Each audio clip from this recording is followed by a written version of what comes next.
Hello guys, आज मैं फिर आपके लिए एक वीडियो लेकर के उपस्थित हुआ हूँ। क्लास 6 एनसीईआरटी चैप्टर नंबर 3 पदार्थों का पृथक्करण पाठ के पीछे जो अभ्यासमाला हमें दे रखी है उस अभ्यासमाला के उत्तरों को ढूंढने का प्रयास करेंगे भाई।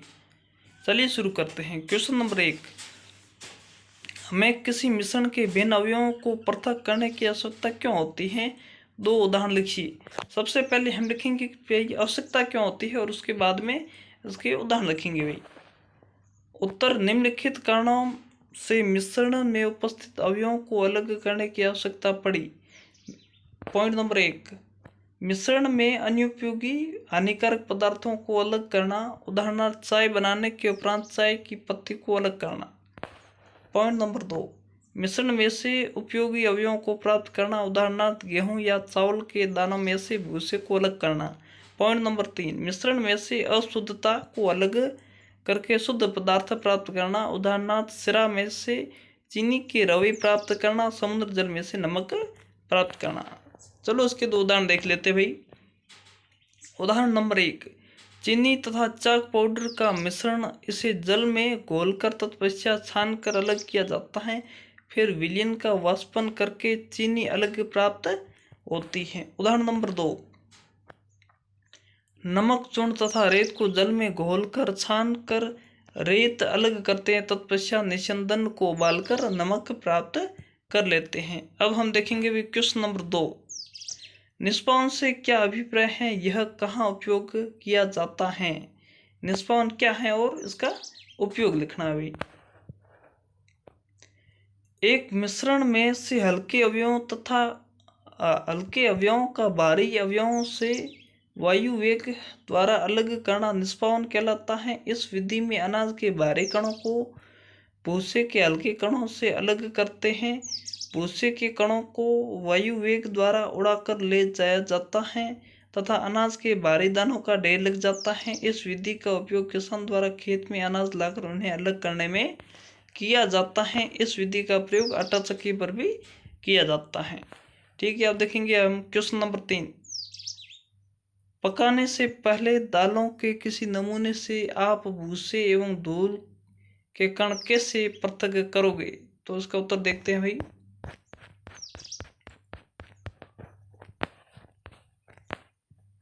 हाँ भाई, क्वेश्चन नंबर 3 का उत्तर, दालों में से भूसा तथा कंकड़ों को हाथ से बीनने की विधि से अलग कर दिया जाता है। दालों में अनिश्चित पदार्थ कम मात्रा में पाए जाते हैं तथा दालों की मात्रा अधिक मात्रा में होती है। इसी कारण से इस विधि से सरलता से अलग किया जा सकता है। अब हम देखेंगे क्वेश्चन नंबर 4, छालन से क्या अभिप्राय है, यह कहाँ उपयोग होता है भाई? उत्तर, छानना वह विधि है जिसमें विभिन्न आकार के अवयव परस्पर अलग किए जाते हैं, भूसे के रूप में अनिश्चित छाननी में रह जाते हैं, जबकि छोटे आकार के आटे के कण छाननी के छिद्र से नीचे निकल जाते हैं। आटा छानने, गेहूं छानने तथा अन्य असमान आकार की वस्तुओं को अलग करने में इसका प्रयोग किया जाता है। अब देखेंगे भाई क्वेश्चन नंबर 5, रेत और जल के मिश्रण से आप रेत तथा जल को कैसे पृथक करोगे? उत्तर देखेंगे भाई, रेत तथा जल के मिश्रण को निथारने की विधि से अलग किया जाता है। एक शीशे का मग लो, इसे आधा दिए हुए मिश्रण से भरो, इस मिश्रण को भली भांति हिलाओ। अब मग को कुछ समय के लिए स्थिर अवस्था में रहने दो। इसका निरीक्षण करने पर दिखाई देता है कि रेत के भारी कण मग की पेंदी पर एकत्र हो गए हैं और जल ऊपर की ओर आ गया है। इस प्रक्रिया को अवसादन कहते हैं। अब साफ पानी को दूसरे खाली मग में उड़ेल दो। ध्यान रहे कि जल विचलित न हो पाए। इस विधि को निथारना कहते हैं। इस प्रकार से रेत को जल से अलग कर लेते हैं भाई। अब हम देखेंगे भाई क्वेश्चन नंबर 6, आटे तथा जल के मिश्रण में से चीनी को पृथक करना संभव है? यदि हाँ तो इसे कैसे करोगे? तो भाई देखो भाई, आटा और उसके अंदर क्या है भाई, चीनी है। तो आटे और चीनी के मिश्रण को हम डालेंगे छलनी के अंदर, फिर हम छानेंगे और आटा है जो छोटे छोटे कण हैं आटे के, वो छलनी के छिद्र में से नीचे आ जाएंगे और चीनी है वो छलनी के अंदर रह जाएगी। इस प्रकार हम इस चीनी को आटे से अलग कर सकते हैं छलन विधि से। ये अपनी नोटबुक के अंदर नोट कर लेना भाई। प्रश्न नंबर 7, पंकिल जल के किसी नमूने से आप स्वच्छ जल कैसे प्राप्त करोगे? उत्तर देखिए, तुम गंदीले पानी में से साफ पानी को लोडिंग विधि से प्राप्त कर सकते हो। एक बीकर लो, उसमें आधा गंदे पानी से भरो। अब एक फिटकरी के छोटे टुकड़े को एक धागे में बांधकर बीकर के जल में लटकाकर उसे घुमाने की प्रक्रिया 1 मिनट तक की। अब फिटकरी को विलयन से बाहर निकाल दो, परंतु पानी को आधा मिनट तक स्थिर रखा। मिट्टी के कण परस्पर मिलकर भारी होकर नीचे बैठ गए और पानी साफ हो गया। इस साफ पानी को दूसरी खाली बीकर में उड़ेल दो। इस विधि में 2 विधियां हैं, लोडिंग तथा उड़ेलन या निथारण विधि। ठीक है भाई। अब हम करेंगे क्वेश्चन नंबर 8 को। रिक्त स्थानों की पूर्ति कीजिए, यानी इसमें रिक्त स्थानों को भरना है भाई, इसमें पूर्ति भी करना है। धान के दोनों डंडियों से पृथक करने की विधि को कहते हैं, क्या कहते हैं भाई? थ्रेसिंग कहते हैं। क्या कहते हैं? थ्रेसिंग।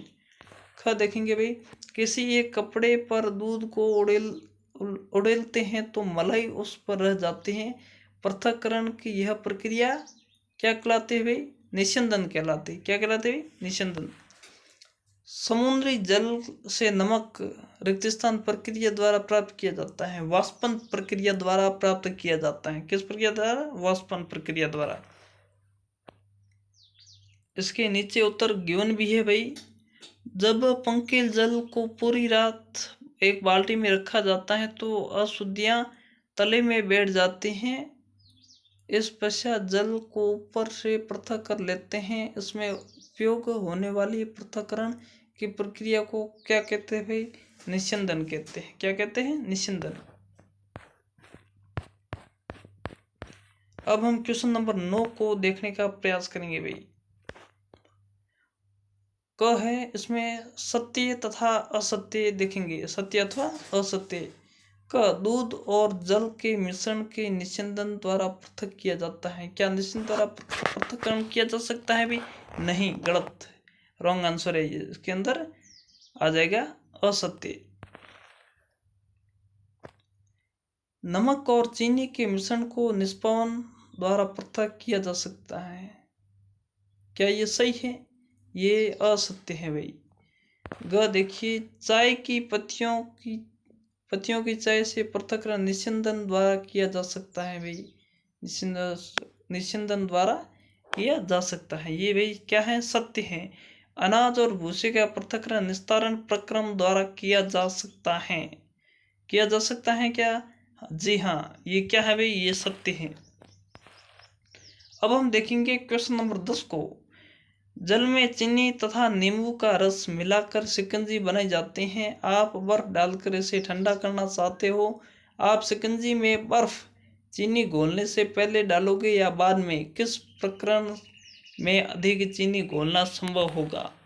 तो उसका उत्तर देख लेते हैं। हम बर्फ को चीनी घोलने के बाद में डालेंगे। जब बर्फ के बाद में शिकंजी में डाला जाता है तो उसमें चीनी को और अधिक मात्रा में घोली जा सकती है। इस कारण यह है कि बर्फ पिघल कर द्रव अवस्था धारण कर लेता है, जिसमें उसमें चीनी की और अधिक मात्रा को घोला जा सकता है। तो गाइस, ये सेशन हमारा यहीं समाप्त हुआ। अगर ये वीडियो आपको अच्छा लगे तो इस वीडियो को लाइक करना, अगर चैनल पे नए हो तो सब्सक्राइब जरूर करना, और ये वीडियो अपने सहपाठियों के साथ शेयर जरूर करना भाई। धन्यवाद।